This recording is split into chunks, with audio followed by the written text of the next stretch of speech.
पूरा लोकल 11 సంవత్సరాలు ముందు కంటిన్యూ చల్లదు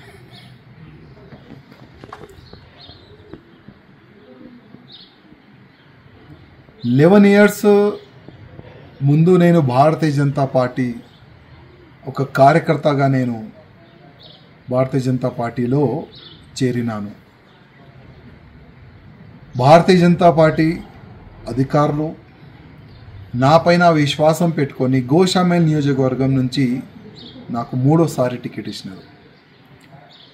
మూడోసారి గోషామేల్ ప్రజల ఆశీర్వాదం దొరికిన తర్వాత నేను మూడోసారి ఎమ్మెల్యే అయినాను.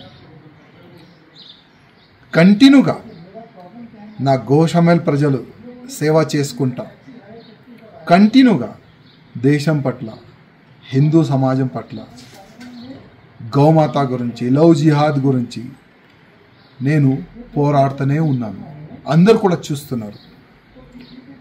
కానీ ఇవాళ ల్యాక్స్ ఆఫ్ భారతీయ జనతా పార్టీ కార్యకర్తల గొంతుకి ఆ గొంతుని నేను ఢిల్లీ వరకు తీసుకొని వెళ్ళాలనుకున్నాను. కానీ నేను అక్కడ ఫెయిల్ అయిన అనుకున్నాను.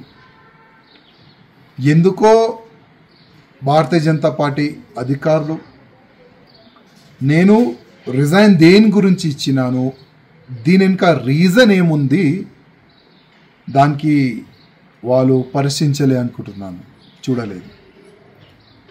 ఇవాళ మా రాష్ట్రీయ అధ్యక్ష వారు నా రిజైన్ని వాళ్ళు యాక్సెప్ట్ చేసినారు.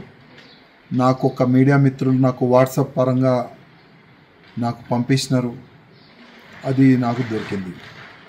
కానీ ఇవాళ నుంచి కంటిన్యూగా నా దేశానికి, నా భారతదేశానికి హిందూ రాష్ట్రంగా చేయాలని, గోమాతని రక్షించడానికి, లవ్ జిహాద్ కానీ అన్ని విధాలుగా ప్రతి ఒక్క హిందూ కార్యకర్తకి ఒక ఛత్రపతి శివాజీ మహారాజ్ లాగా తయారు చేయడానికి ఇప్పటి నుంచి నేను ఇంకా అగ్రెసివ్గా నేను పనిచేస్తానని ప్రతి ఒక్క హిందూ కార్యకర్తకి నేను హామీ ఇస్తున్నాను. ఏ కార్యకర్త కూడా భయపడవద్దు, ఏ కార్యకర్త కూడా బాధపడద్దు. ఒక్కప్పుడు మనం ఏం లేకపోతే కూడా దేశ ద్రోహులతోని ఫైట్ చేసినాం.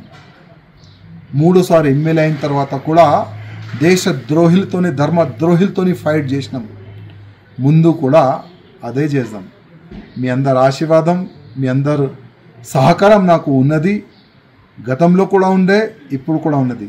ఏం టెన్షన్ ఏ బీజేపీ కార్యకర్త కానీ, నా హిందూ కార్యకర్తలు కానీ కొద్ది కూడా టెన్షన్ ఎవరు కూడా తీసుకోవద్దని నా ప్రతి ఒక్క కార్యకర్తకి నేను హృదయపూర్వకంగా ఒక సందేశం ఇవ్వాలనుకుంటున్నాను. ప్రతి ఒక్క బీజేపీ కార్యకర్త, గోషామేల్లో ఉన్న కార్యకర్తలకి నా హృదయపూర్వక ధన్యవాదాలు.